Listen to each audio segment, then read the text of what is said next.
Public বলছে পিসির হেলানো মিনার এখানে, আর ওখানে আছে পিসার হেলানো মিনার।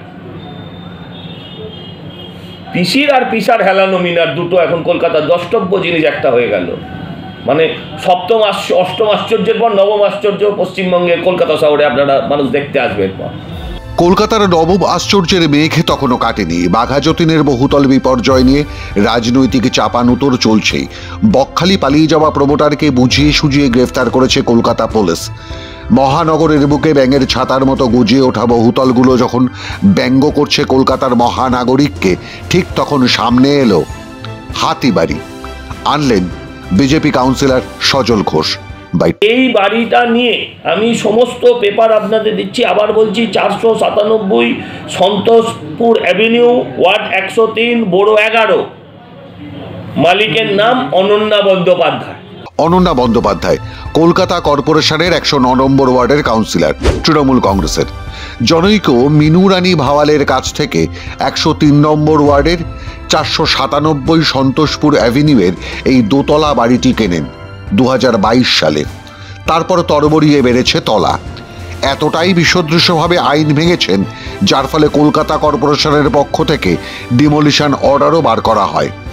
তারপর কোনো এক মন্ত্র বলে কোনো এক এমআইসির মিটিংয়ে সব নাকি লিগালাইজড হয়ে যায়। জানা গেছে সেই মিটিংয়েও এমআইসিদের মধ্যে রীতিমতো ঝগড়া লেগে গেছিল এই হাতিবাড়িকে ছাড় দিতে। এই বাড়িটা সন্তোষপুরের, আপনারা ওই জোড়া ব্রিজের পাশ দিয়ে গেলেই এই বাড়িটা দেখতে পাবেন। এই বাড়িটা হাতিবাড়ি বলে পরিচিত, কাউন্সিলরের হাতিবাড়ি, কাউন্সিলরের হাতিবাড়ি। ঠিক এই কাউন্সিলরের হাতিবাড়ির এই যে টোটালটাই ইললিগাল, প্রায় 6000 স্কোয়ার ফিটের মতন টোটাল জায়গা। হ্যাঁ, 6000 বা 7000 হবে, আমার এক্সাক্ট সব দেওয়া আছে, এভরিথিং ইজ দেয়ার। এখানে কোনো কিছু, সবটাই সরকারি কাগজ, পুরসভার কাগজ, সমস্তটাই তার জেরক্স কপি। তারা চাইলে এটাকে আবার মিথ্যে প্রমাণ করতে পারেন, আদালতে যেতে পারেন, সমস্ত কিছু করতে পারেন। ডেমোলিশন অর্ডারও হয়েছিল এই বাড়িটা, কিন্তু কোনো এক অজ্ঞাত কারণে তারপর সব থেমে গেছে। আপাতত 5 তলা এই বাড়ি। এরপর বাড়ির পিছনের একটা জমিও প্রভাব খাটিয়ে কিনে ফেলেছেন অনন্যা। এইবার হয় ম্যাজিক। অ্যামালগামেশন করেন এবং স্ট্রেট 5 তলা তুলে দেন, without anything, without any paper, যেটাকে কালকে লিগালাইজ করা হয়েছে। এবং এর মাঝের যে ছাড়ের জায়গা, সেই জায়গাটাও এই বাড়ির ভেতরেই ঢুকিয়ে নেওয়া হয়েছে। যার অর্থ দুটো বাড়ি, সামনে আর পিছনে। সামনে হাতির মুখ হলে পেছনে নিশ্চিতভাবে হাতির ন্যাজ, আর দুই বাড়ির মাঝে ছাড়ের জায়গাটা হলো হাতির পিঠের হাওদা। এখানে দুটো বাড়ি। প্রথম বাড়িটার ক্ষেত্রে একটা ফ্লোর ইললিগাল, পেছনের বাড়িটা কমপ্লিটলি ইললিগাল।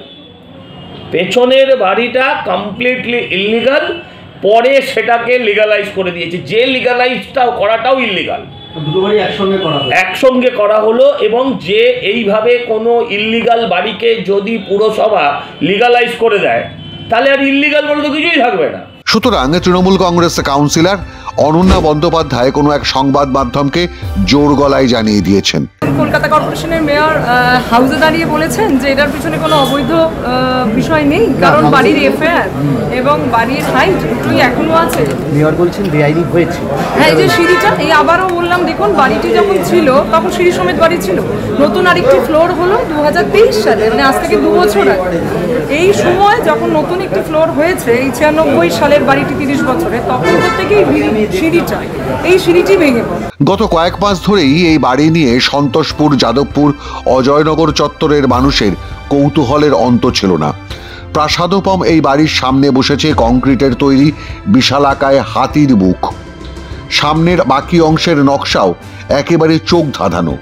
কিন্তু কার বাড়ি, কে এই বাড়িটা করছেন, কারা করছেন, তা নিয়ে চাপান উত্তর চলছিলই। এবার সে বাড়ির ঠিকুজি কুলুজি বিস্ফোরক হয়ে সামনে এলো। বিজেপি কাউন্সিলর সজল ঘোষের দাবি, তৃণমূল কাউন্সিলরের অবৈধ এই বাড়ি দিয়ে বিজেপি এবার আদালতে যাবে।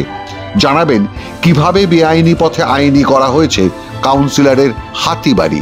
তবে তার আগে তাদের চাই মেয়রের ব্যাখ্যা এই বাড়ি নিয়ে। এত যদি কাউন্সিলর খুন হয় যে পৌরমন্ত্রীর আমলে, সে পৌরমন্ত্রী থেকে লাভ কি? আমরা মেয়রের সঠিক এক্সপ্লেনেশন চাই এই বাড়িটার সম্বন্ধে, আমরা মেয়রের এক্সপ্লেনেশন চাই। নন্দীগ্রামের তৃণমূল কংগ্রেস নেতা শেখ সুফিয়ানের জাহাজ বাড়ি, ভাঙড়ের তৃণমূল কংগ্রেস নেতা মুদাস্সার হোসেনের লাভ হাউসের পর এবার সামনে এলো কলকাতা কর্পোরেশনের কাউন্সিলর অনন্যা বন্দ্যোপাধ্যায়ের হাতিবাড়ি। এখন দেখার মেয়রের কাছের কাউন্সিলরের এই বাড়ি নিয়ে ঠিক কি অবস্থান নেন কলকাতার মেয়র ফেরহাদ হাকিম। মাধ্যম ব্যুরো রিপোর্ট।